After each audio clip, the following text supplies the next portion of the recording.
Atilio Ciuffolini es médico veterinario, tiene una maestría y una maestría en Administración de Negocios en la Universidad de Belgrano de Buenos Aires, y él es del equipo técnico de Tecnal, y también participó en el trabajo Oscar Queiroz, que es otro asesor que ahora está residiendo acá, él viene de Brasil, y también Agustín Calveira, también del mismo departamento técnico. Así que Atilio va a hablar de los criterios nutricionales en la utilización de grano de destilería, también algo que hay un aprendizaje diario, diría, es continuo, así que nos va a hacer una puesta al día.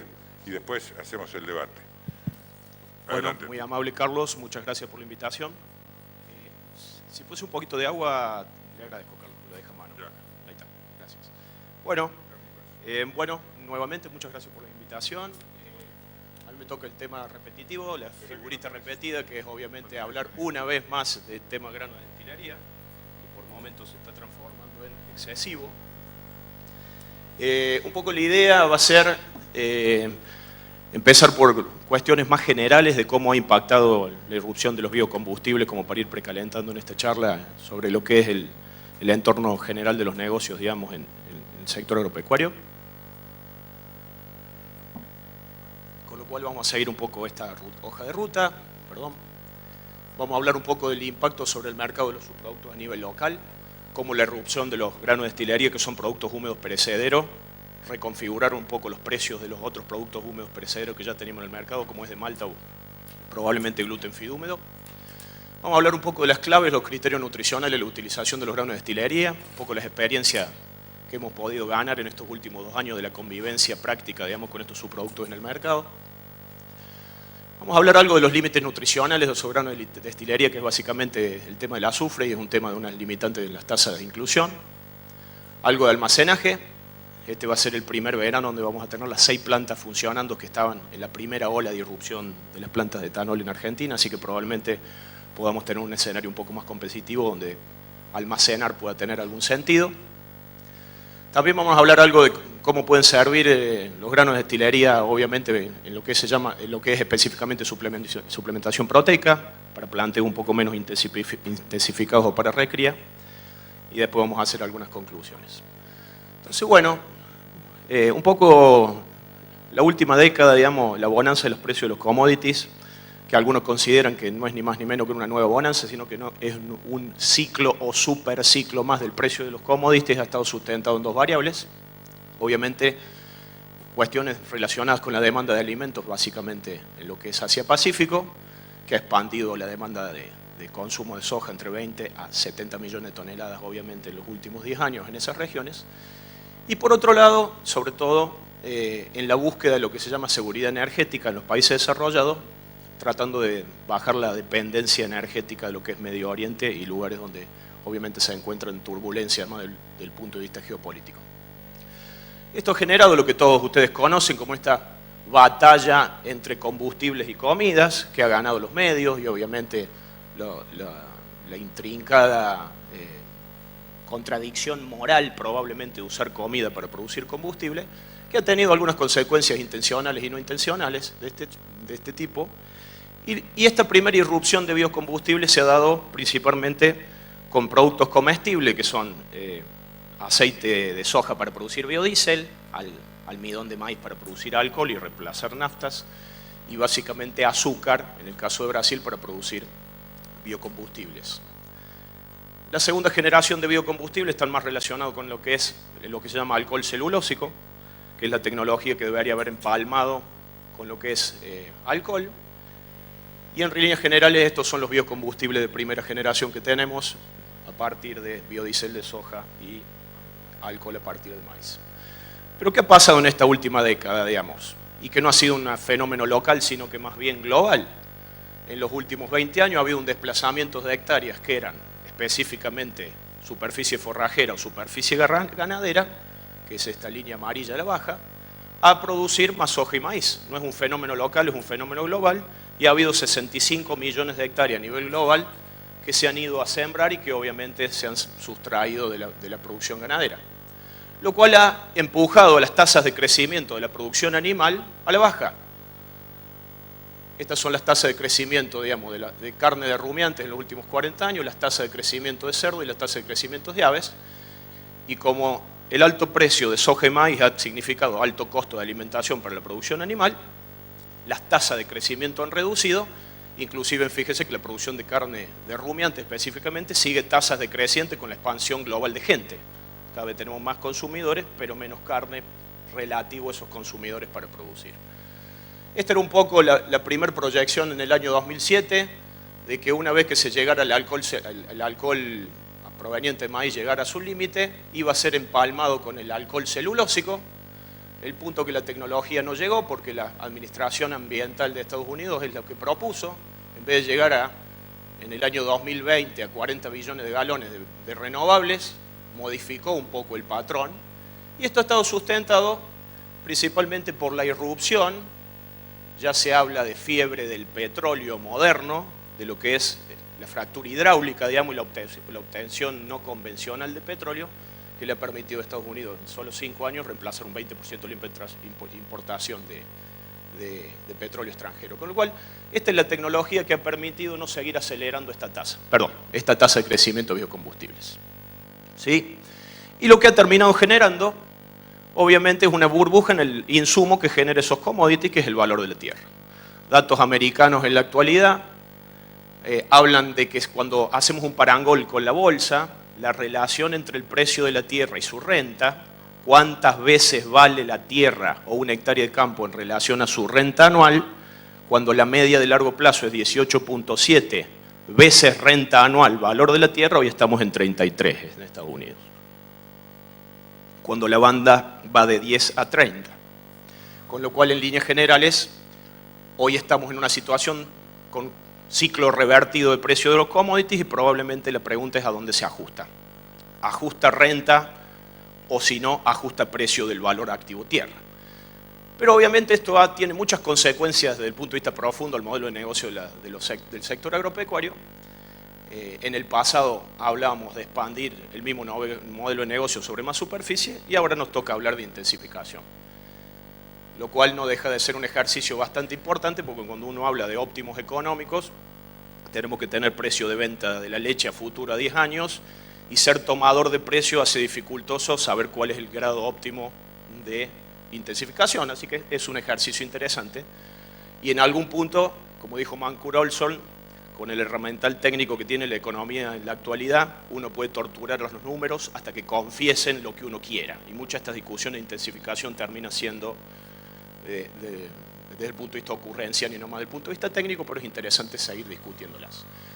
Entonces, para cerrar, la producción animal global se ha intensificado en los últimos años, utiliza menos cantidad de tierra que en el pasado. Esta tendencia continúa. Por supuesto, los animales que son más eficientes en el uso de alimentos, como cerdos y aves, van a ganar tasas de crecimiento relativas más grandes que probablemente lo que es la producción de proteínas provenientes de rumiante. Obviamente va a haber especialización regional, probablemente no hay ganadería sin vacas, con lo cual de cría, consecuentemente, algunas carnes van a sustentarse más en producción regional y comercio internacional, más que autoabastecimiento.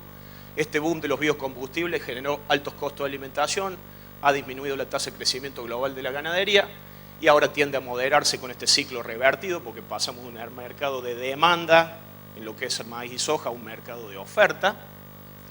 Y obviamente el clima es la variable salvaje en las proyecciones prospectivas económicas, mediante lo cual, en la medida que el clima obviamente genere cierta estabilidad, la producción animal recuperaría capacidad de crecimiento.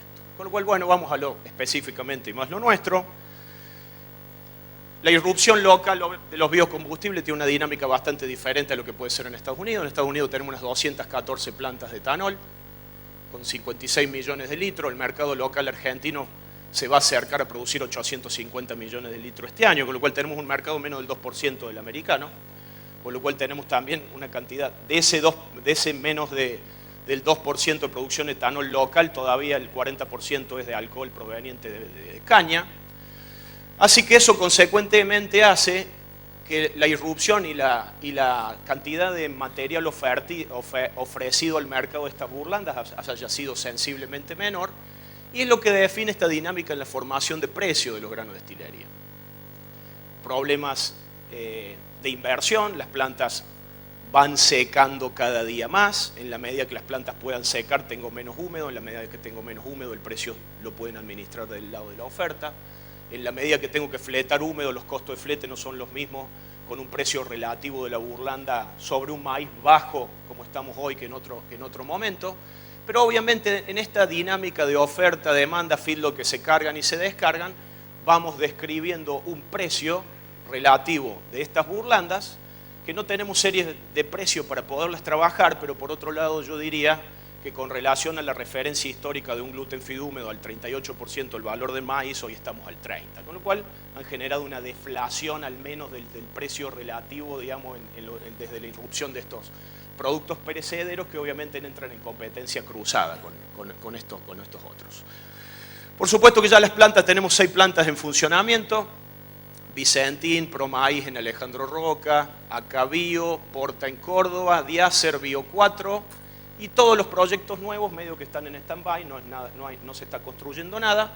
La producción probablemente este año dé para cortar, vamos hacia diciembre para llegar al 10% de corte obligatorio, esos 800 millones de litros servirían para cortar un 10% las naftas, que son más o menos 8.000 millones de litros de consumo local, y el año que viene subiendo a un poquito más de 1.000 millones de litros, podríamos llegar a un corte del 12% y probablemente hasta acá podemos decir, esa sería la cantidad de maíz que se podría moler, estando en una capacidad de producción la industria del alcohol local proveniente de maíz de unos 600 millones de litros. Pero bueno, esta es un poco la dinámica más de cuán competitivo podría ser este producto para mi campo de acuerdo a dónde estoy. Altamente dinámico, etcétera, etcétera. Bien. El volumen de información que hay en grano de destilería ya roza el escándalo. Podríamos decir que ya estamos en asfixia informativa con el volumen de datos que tenemos a nivel global, muchísimo menos al nivel local. A nivel global hay mucho, a nivel local no hemos validado probablemente muchas de las conclusiones o ideas que vamos a charlar hoy. Creo que es importante porque existen algunas diferencias, con lo cual es importante que avancemos en poder generar nuestros puntos, nuestros propios mojones o puntos cardinales para pensar en estos subproductos localmente. Pero bueno, mucho hay, obviamente, lo referente al proceso, es una industria nueva, bien financiada desde un punto de vista global, tiende permanentemente a innovar y en la innovación de la industria nos cambia el perfil de sus productos disponibles para utilizar, con lo cual probablemente, de acuerdo a cómo sigan los próximos años la capacidad de reinvertir de las plantas, vayamos a ver un universo bastante diferente, sus productos provenientes de los granos de destilería diferentes de los que tenemos hoy.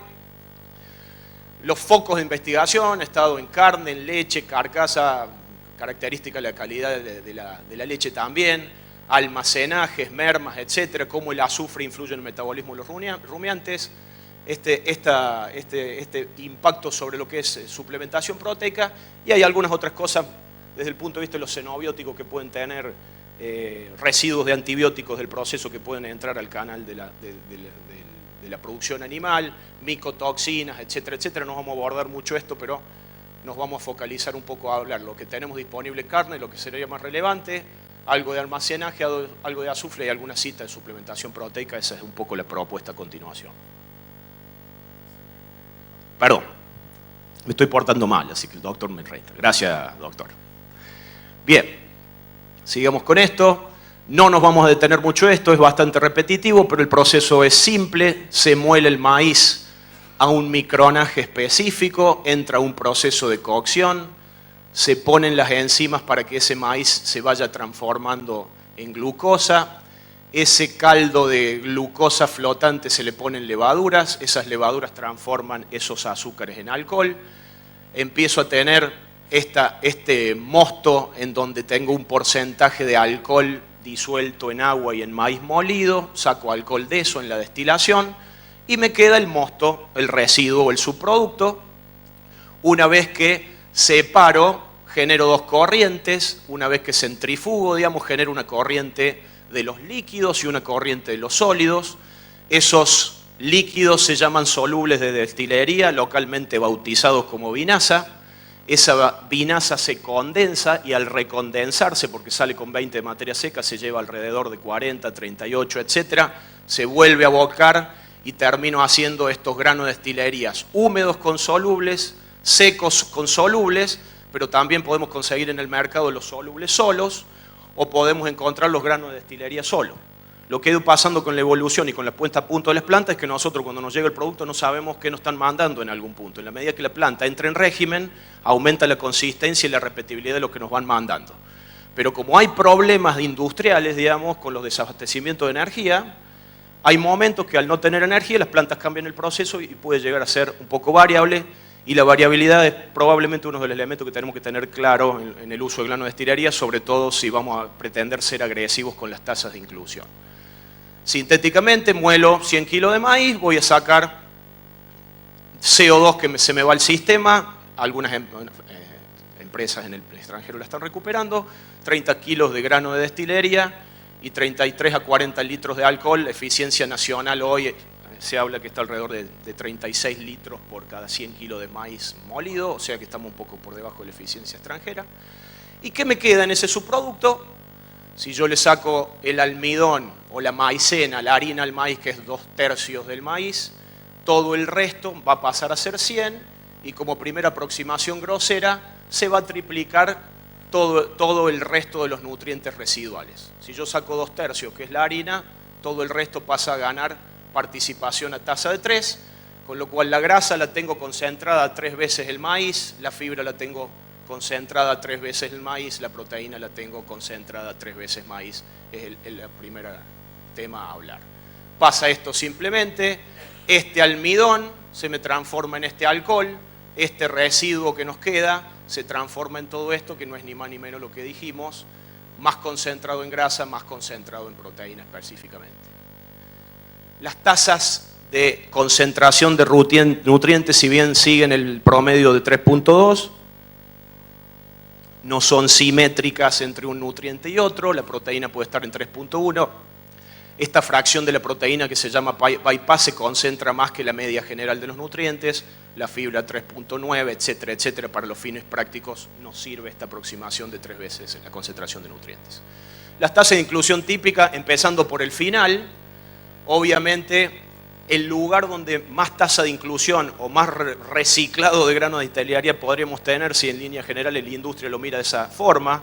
Las plantas de etanol, además de focalizarse donde tienen la materia prima, también han intentado focalizar donde va a haber demanda para vender esos subproductos, porque obviamente va a ser parte del ingreso de las plantas. Pero en dietas de feedlot específicamente, o en otros tipos de dietas también, tasas de inclusión bastante altas, entre el 15 al 40%. Acá empieza a jugar un rol dual el grano de destilería. Puede funcionar como un sustituto proteico o puede funcionar como un sustituto energético. Eso le da una flexibilidad interesante y la tasa óptima de inclusión va a depender de técnicamente cómo funciona, pero sino también de cuál es el precio relativo. Y básicamente el mercado se mueve más rápido que el conocimiento técnico, con lo cual yo prácticamente estoy más exigido a aplicar el conocimiento en nuevos escenarios de precio relativo más que tratar de expandir lo nuevo. Entonces, 15 a 40% de tasa de inclusión en dieta de feedlot, 10 a 20 en vaca lechera, ya vamos a ver por qué. Y obviamente es un producto que al tener altos niveles de fibra, obviamente es menos utilizable para que es monogástricos, pero en la medida de la evolución de las plantas están tratando de llegar a que estos clientes de la burlanda o los granos de destilería también se sumen a la demanda. Esto sería un grano de destilería convencional húmedo. El grueso de lo que vamos teniendo en Argentina es esto, a medida que va avanzando las plantas van secando más. Recuerden que la posición arancelaria en Argentina del producto seco es del 5%, con lo cual la conveniencia de la industria sería exportar un producto seco, porque no tiene una referencia de maíz con 20% de retenciones. Es un subproducto que tiene una posición arancelaria competitiva, con lo cual probablemente el canal óptimo sería exportarlo y secarlo, pero obviamente hay veces tenemos gas, hay veces no tenemos gas. Y una secadura de una planta promedio vale 2 o 3 millones de dólares, con lo cual probablemente no pongo la planta y me dedico a vender grano de destilería húmedo, con lo cual eso también modifica lo que tenemos disponible. Pero hoy le diríamos que tenemos o secos o granos de destilería húmedos. Esta versión, que está a mitad de camino de las dos, que se llama grano de destilería modificado y tendría 45 de materia seca en vez de 31 como tiene el convencional, no la tenemos disponible. Y obviamente es un grano húmedo que ganaría transportabilidad relativa con relación al otro. Pero no tenemos nada de esto, así que vamos a focalizarnos a hablarnos de los húmedos, que es mayoritariamente lo que hemos tenido, y de los secos, que cada día vamos teniendo más, Pero cuando hoy tenemos un grano húmedo a 1.100, 1.200 pesos la materia seca en la periferia de las 100 kilómetros de las plantas, los granos secos están a 1.600. Y con un mercado de maíz a materia seca 900, probablemente los granos de destilería secos nos quedan 80% más caros de maíz y los granos de destilería húmedo estamos a 30% más caros que el maíz. Pero eso es en realidad algo que cada uno en su propio lugar, en su propia empresa, en su propia localidad tiene que sacar. Obviamente no es un punto cardinal para ir pensando. Piense que estamos en el escenario carne-maíz más competitivo de la historia argentina. Nunca fue el maíz más barato en términos de 1 kilo de carne, 1 litro de leche, de lo que ha sido en el pasado. Podremos abrir algunas aristas de discusión. Pero bueno, seguimos con un poco con la idea. Rangos de proteína 25-35, grasa 10-15. Nos vamos a focalizar en estas dos variables. Son las dos variables que definen el valor económico de los granos de destilería. Con lo cual, ¿qué tenemos en Argentina? Y vamos a focalizarnos en esos dos nutrientes. Estos son granos de destilería uruguayo que mayoritariamente son argentinos, le diría, en algún momento entró algo de Paraguay a Uruguay, pero obviamente fue muy poco. 28-24 de proteína, 11-66, y estos son datos aproximadamente de 2 años de análisis. Granos de destilería secos en Argentina, la primera planta que empezó a secar fue Porta, está muy influenciada esta base de datos por esa planta, y esa planta en un momento no agregaba la vinaza en lo que mandaba a secar. Consecuentemente, fíjense que esto en realidad no es un grano de destilería con los solubles agregados, es un grano de destilería sin los solubles agregados, pero específicamente, obviamente, seco en vez de húmedo. Unas 25 muestras, esto es un poco el perfil de los nutrientes del resto. Estos son los granos de destilería húmedo, que es lo que tenemos en más abundancia, 33 de materia seca. El promedio de la proteína de 2 años nos da 27-15, la cantidad de grasa 12%, un tema que vamos a tocar y que está corregido en el libro de ustedes.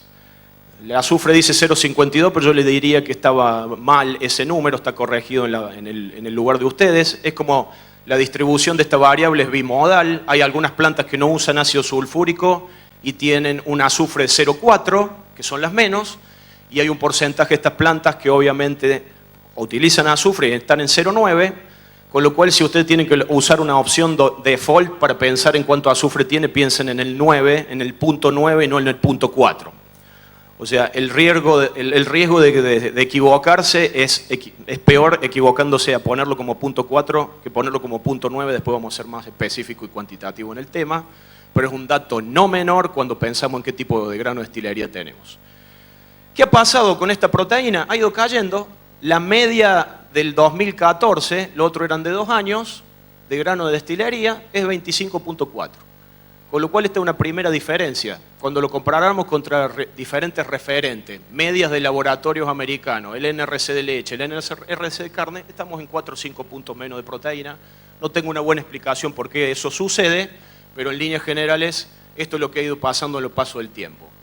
Esta es la media del 2014, seco, húmedos y seco, 25-70, 25-45, mientras la grasa sigue estando en 12. Con lo cual es una cosa que empieza a ser interesante empezar a diferenciar. Bien. Pero eso es medias de laboratorio. Esta es una tirada del mismo campo que usa la misma burlanda, con lo cual diríamos, esto es lo que tendríamos que tener un poco más importantemente sacado. Fíjense que esta es una burlanda de 0,40.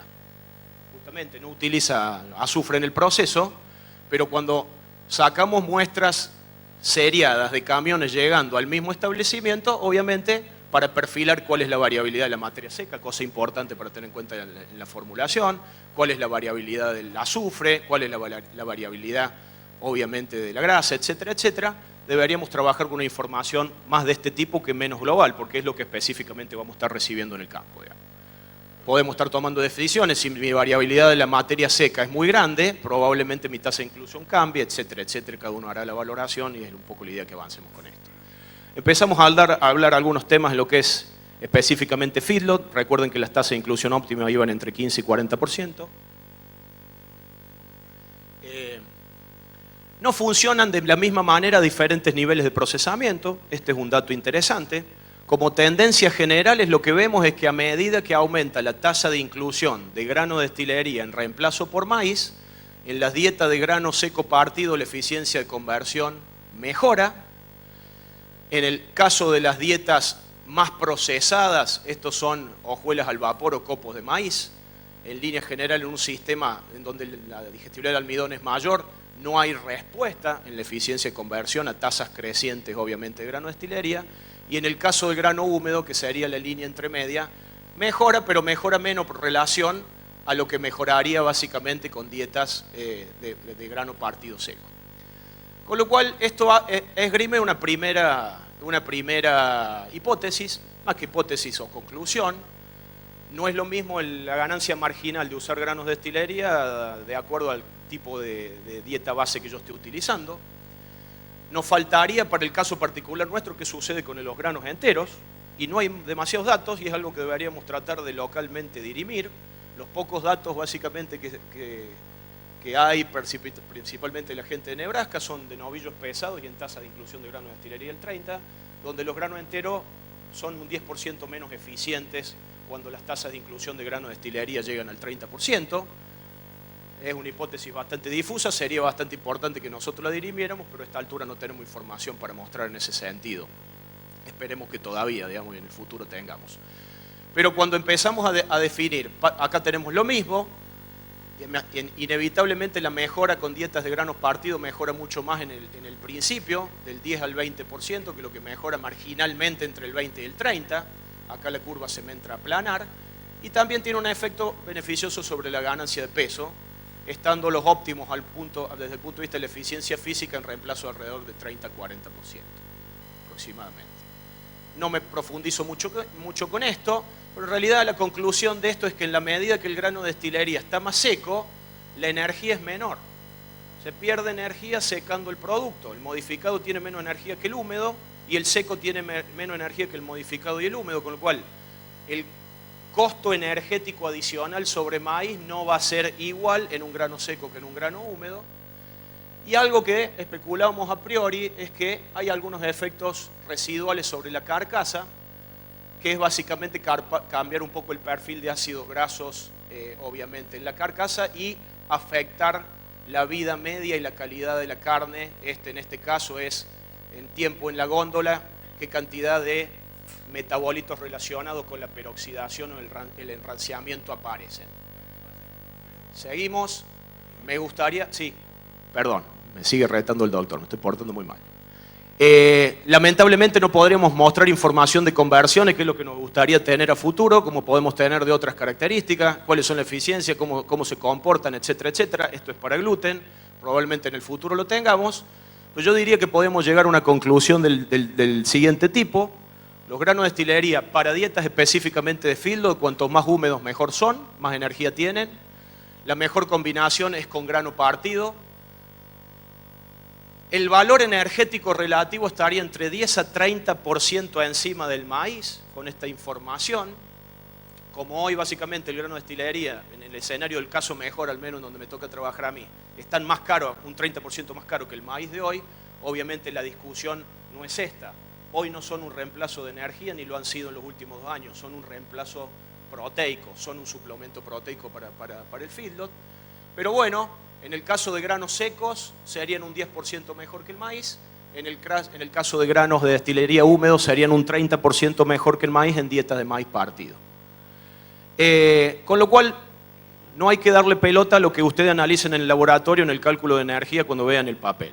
Si en el papel dice 92, 95% de TDN, eso básicamente no está bien porque el cálculo de energía con una ecuación tradicional no esgrime el verdadero valor energético que los granos de destilería tienen. Pero cuando hacemos estas relaciones de óptimos de tasa de inclusión hay que tener cuidado. No solamente hay que tener en cuenta el precio relativo, sino los costos ocultos que los granos de destilería tienen, la variabilidad y el azufre. Y en los costos ocultos, vamos a charlar un poco al final para cerrar, son las mermas. ¿Cuál es la merma promedio que tiene un grano de destilería con relación húmedo, con relación a un maíz? No depende de él, depende de mí. Lo tiro en el suelo, lo tiro en hormigón, la vida media en el patio de comida es de 10 horas, la vida media en el patio de comida es 12 días. Va a cambiar totalmente las mermas y básicamente si me cambia la merma me cambia el costo del producto. cosas más específicas. No es lo mismo usar maíz con IVA 10 comprado al vecino que comprar o reemplazarlo por grano de destilería con IVA 21. En estos momentos económicos donde las brechas costo-precio en modelos de agricultura con ganadería se nos van a achicar, los descaldes de saldo técnico de IVA en las contabilidades de las empresas se nos van a exacerbar, con lo cual para muchas empresas el IVA es un costo financiero que hay que tenerlo en cuenta. De ser así, si el diferencial es 10 puntos más, tengo 5 de merma, 10, etcétera, etcétera. Tercer punto acá, no es lo mismo la logística, el reparto y el costo de tonelada repartida si tengo que repartir 200 toneladas de 70 de materia seca o las mismas 200 toneladas de 50 de materia seca, donde obviamente pasaría casi a repartir 300 toneladas. ¿Puede mi sistema de reparto tolerar 30% más de logística de entrega en horas, en durabilidad, etcétera? ¿Cuánto me cuesta? Etcétera, etcétera. Con lo cual, este dilema energético de tasa de reemplazo en un escenario donde probablemente cambie, los granos de destilería sean más baratos que el maíz, debería estar sujeto no solamente a la variabilidad de los nutrientes, sino también a estos otros costos. Tasa de inclusión óptima de vuelta, 20-40, cuidado con la fibra, no es gluten feed, el grano de destilería no reemplaza fibra, no se puede bajar las tasas de inclusión de fibra en dieta de grano de destilería. El menor valor energético del grano entero, signo de interrogación, ¿qué nos pasa a nosotros? ¿Cuánto es el costo de procesamiento en este caso? ¿Cuál sería el escenario en nuestros animales livianos con grano entero? Lamentablemente no tenemos ni siquiera un volumen de datos importante de feedlot industriales como para por lo menos tirar esto, digamos. Si me fuerzan a contestar, alguna intuición voy a tener, pero lo dejamos ahí. Manejar el azufre vamos a hablar específicamente, y obviamente es muy importante tener en cuenta el azufre total de la dieta, no solamente el que viene en la comida, sino que viene en el agua. Y el valor energético está altamente relacionado con el nivel de grasa en las dietas. Las conclusiones sobre la calidad de la carcasa, de vuelta, probablemente disminuye la vida media en el mostrador, pero en línea general no ha habido nadie, al menos en los últimos 2 años, en la experiencia donde nos toca trabajar a nosotros, quejándose en el canal comercial, ni en una carnicería, ni en un matarife, ni en un frigorífico, que nos haya llegado que algo ha cambiado en la era anterior y posterior a esto. Con lo cual, como esto está sujeto, sobre todo los datos vienen de Estados Unidos, donde los tiempos de maduración de la carne pueden estar 10, 14 días, carne que se transporta en barco y puede estar 25 días, obviamente el problema es mayor en la medida que la maduración es más larga, y como en Argentina estamos casi just in time con el consumo de carne, obviamente no es un problema que al menos se haya sido percibido localmente por el canal comercial, pero probablemente al menos en tasa de inclusión del 20 al 25%, donde nos hemos movido en este momento. Bien, pasamos a leche. Obviamente este es un metaanálisis básicamente a tasas de inclusión crecientes de grano de destilería seco, 10 a 20, 20 a 30 y más de 30. Con más de 30% de tasa de inclusión, las eficiencias de conversión empiezan a caer. La máxima producción de CL, de leche grasa corregida, estarían en el rango del 10 al 20%. Vamos a tocar más en profundidad algunas otras cosas. Ha habido probablemente alguna gente forzando a llevar a niveles muy altos, pero hay algunas complicaciones o connotaciones o elucubraciones de largo plazo. Si bien el azufre puede generar toxicidad, el azufre también bloquea obviamente la absorción de cobre, y no existen demasiados trabajos a largo plazo de 2 o 3 años dando grano de destilería, sobre todo en esquemas donde uno aspira a la longevidad de los animales. En un feedlot, en 100 y pico días me voy. En una vaca lechera que tengo vaca 7 años o 6 años, los desvíos del tambo de vida media no sería igual. Con lo cual, la tendencia general ha sido a la moderación en la tasa de inclusión, y obviamente hay otros problemas que los vamos a ver a continuación. Este es un trabajito donde se reemplazaron 10, 20 y 30% de granos de destilería en reemplazo de soja. Saco soja y pongo granos de destilería cada vez más. Esto era como un poco el perfil de dieta. Cuando yo hago esa estrategia, lo que sucede es que tengo una tendencia a perder lisina en la mezcla y obviamente a sostener metionina, con lo cual la relación lisina-metionina se me va empeorando. Pero en líneas generales, obviamente las vacas funcionan más que el modelo que predice su comportamiento. Gracias. Y básicamente, normalmente eso es lo que sucede. Las vacas en promedio producen mejor que lo que predicen los flujos de aminoácidos del intestino, y obviamente la producción de leche se puede bastante mantener inclusive en tasa de reemplazo alto, pero de vuelta, esto es controlado de investigación y no es la dinámica diaria de un productor comercial. Otro metaanálisis en relación al porcentaje de proteína. Las dietas con granos de destilería deberían contener como mínimo 6,5% de proteína que no provenga de maíz. Esto es un dato interesante. Los rendimientos de proteína son algún mejores en porcentaje de proteína en leche, cuando 8,5% de la proteína no proviene de maíz, que en una dieta de vaca lechera es más o menos un 50%, con lo cual es un dato interesante también. Con lo cual es el mejor complemento de la soja, obviamente complementa otros nutrientes, no los reemplaza ni los sustituye. Bien, la depresión de la grasa en la leche, si bien van a aparecer publicados algunos metaanálisis, obviamente, del impacto de la grasa en los granos de destilería sobre la grasa en la leche, y obviamente no ajustan bien a decir que los granos de destilería deprimen la leche, no lo hacen directamente, pero participan en que suceda, yo diría, para ponerlo un poco prolijo desde el punto de vista verbal, y nos han empezado a aparecer problemas de grasas invertidas. La depresión de la grasa obviamente hay que tenerla en cuenta, pero hay que tenerla en cuenta en el contexto de dieta. Las grasas invertidas son un problema de dieta, no son de los subproductos. Las grasas invertidas son un problema de la dieta, no es un problema de los partícipes de la dieta. Con lo cual, habría que monitorear el nivel de grasa total. Si bien en dieta de Fieldo yo puedo pasar 6-7%, porque obviamente en un escenario donde no tengo fibra, la grasa no mejoró mucho en la digestión de la fibra. No es el caso específicamente de una dieta de vaca lechera, y yo diría que tendríamos que estar en el menos del 5% de extracto etéreo total. Los más nocivos obviamente son los ácidos grasos que están disponibles en el rumen, que son los poliinsaturados, con lo cual también sería importante tener un target menor al 3% de ácidos grasos poliinsaturados, y obviamente se puede ser mucho más específico y entrar en 18.1, en 18.2, etcétera, que no es el interés de profundizar en eso. El factor particular más importante de la depresión de la grasa en leche es los niveles de almidón en la dieta, definitivamente. Deberíamos hacer un escalafón de la siguiente manera. Lo que más va a deprimir el balance de carbohidratos es lo número uno. La relación de fibras provenientes de forraje y porcentaje de almidón en la dieta es lo que primero tenemos que mirar. Es lo que más deprimiría la leche. El segundo factor sería la grasa y el tercer factor sería la monensina. Lo cual se puede hacer complicado empezar a profundizar esto en este momento, pero yo diría que a medida que el almidón esté por encima de 25, más probabilidad de ocurrencia de una grasa invertida. A medida que la fermentabilidad de ese almidón sea mayor, granos húmedos versus granos secos, más probabilidad de grasa invertida, y a medida que el nivel de grasa se nos escape, más probabilidad de grasa invertida. Lo que ha ido pasando con el paso del tiempo, que cuando aparecieron los expellers y se hicieron bastante comunes, digamos, en los sistemas lecheros, cualquier expeller tiene entre 8 a 12% de grasa. Inclusive el año pasado era más conveniente para algunos vendedores de expeller vender más expeller y menos aceite, con lo cual la variabilidad de la grasa en algunos expeller era escandalosa.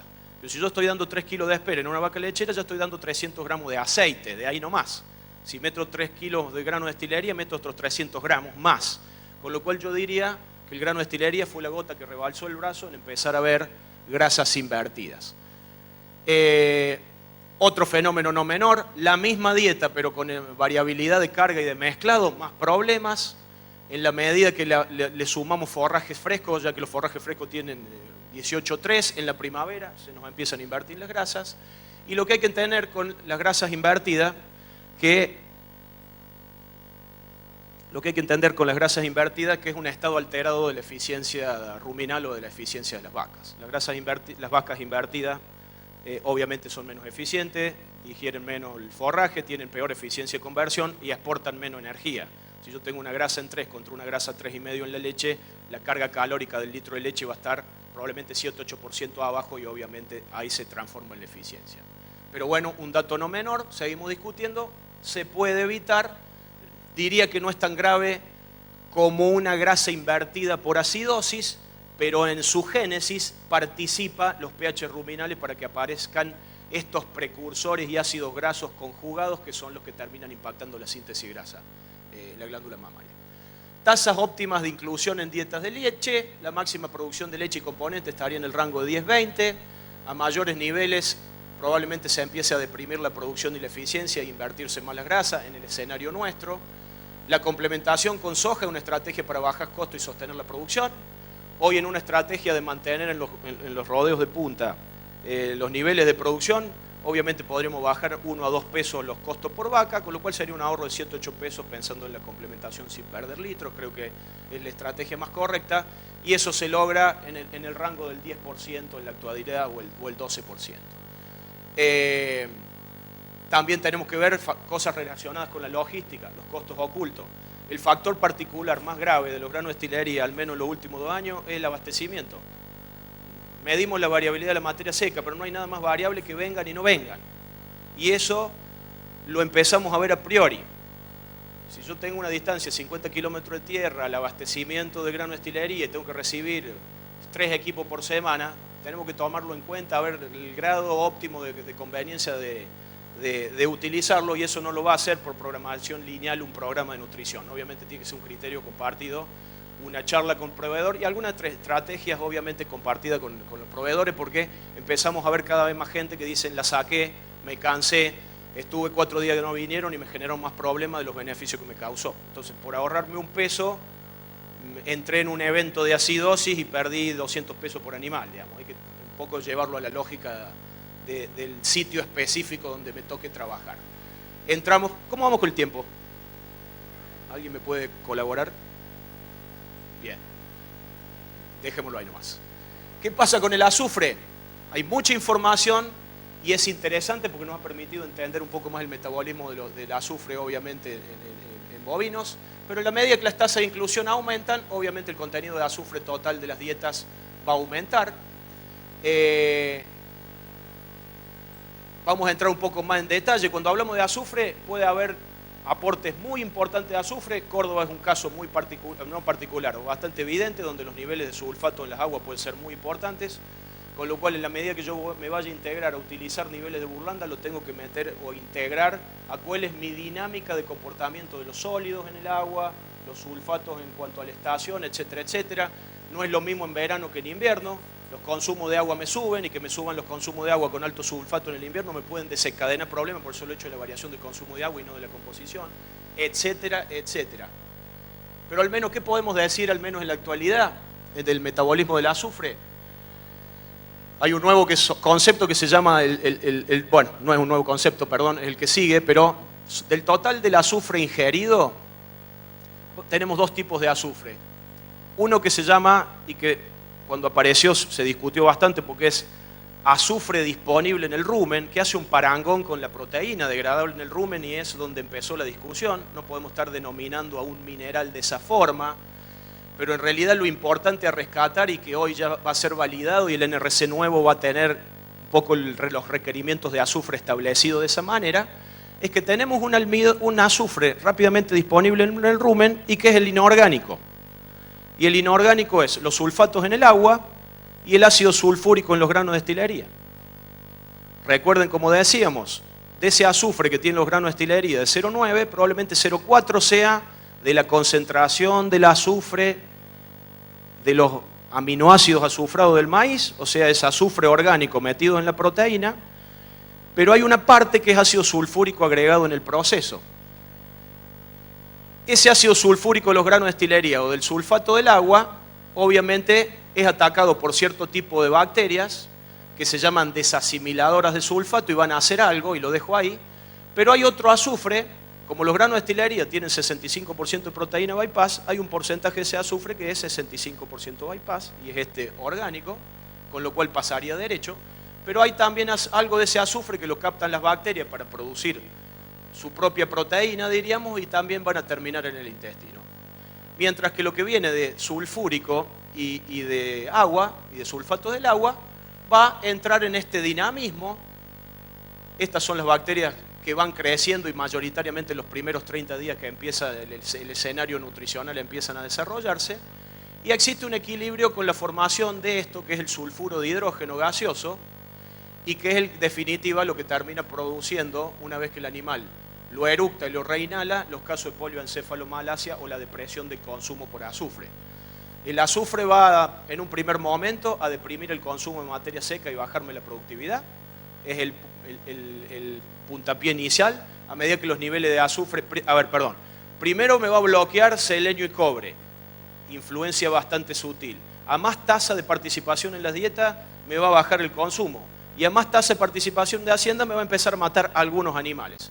Con lo cual, ese es el tema interesante a discutir.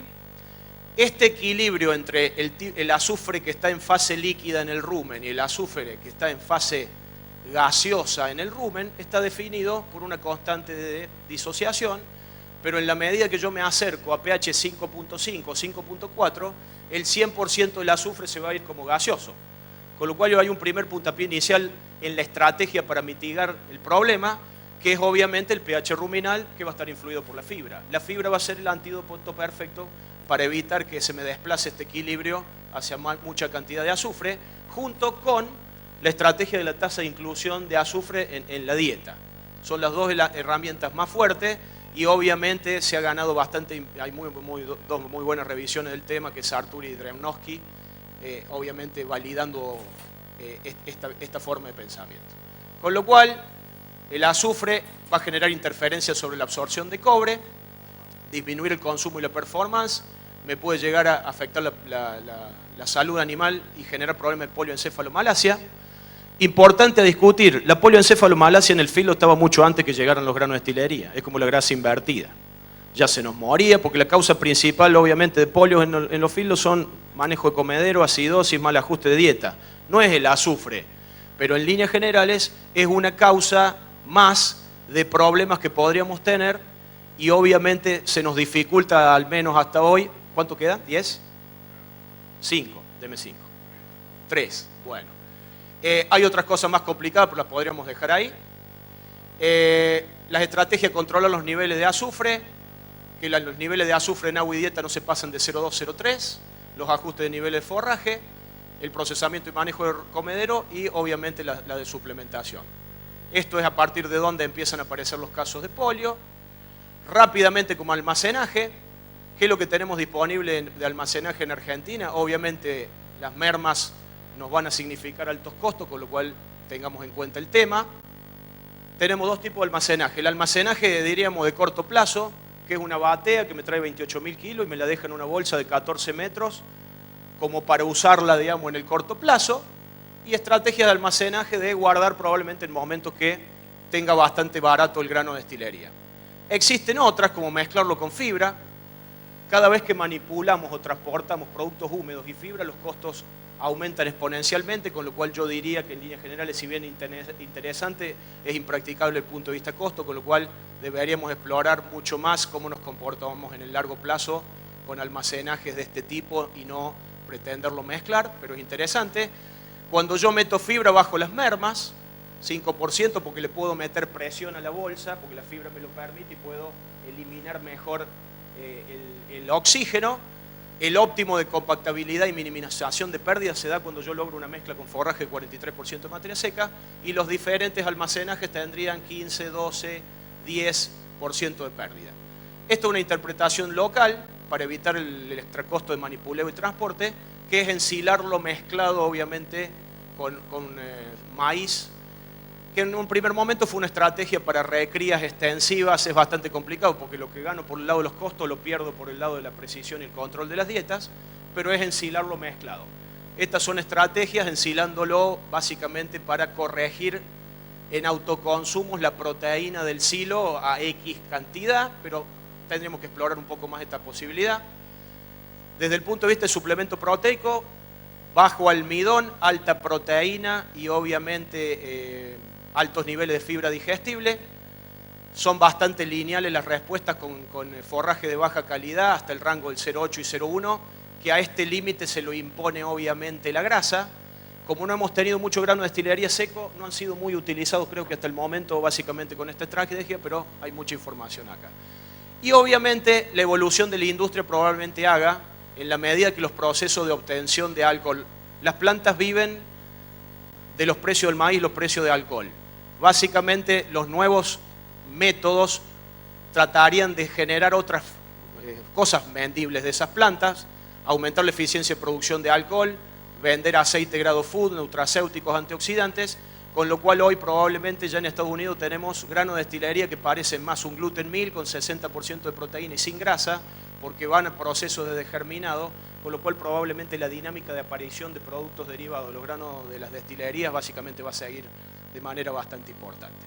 Con lo cual, conclusiones, es competitivo, en el escenario actual argentino viene siendo un suplemento proteico para tambo, tanto como para feedlot, foco a la variabilidad de materia seca y nutrientes, foco, sitio específico, empresa específico, los costos ocultos, la logística de entrega y el riesgo de desabastecimiento es la causa número 1 de problemas con los granos de destilería, hay que trabajar con la gente que nos provee, moderación en el uso es la manera de poder, obviamente, minimizar la variabilidad y todos los elementos nocivos, si es merma cuánto, como los reemplazos de energía que pasa con el IVA y básicamente, bueno, si tenemos alguna pregunta ahora lo charlamos. Muchas gracias por su atención y de vuelta, gracias por la invitación.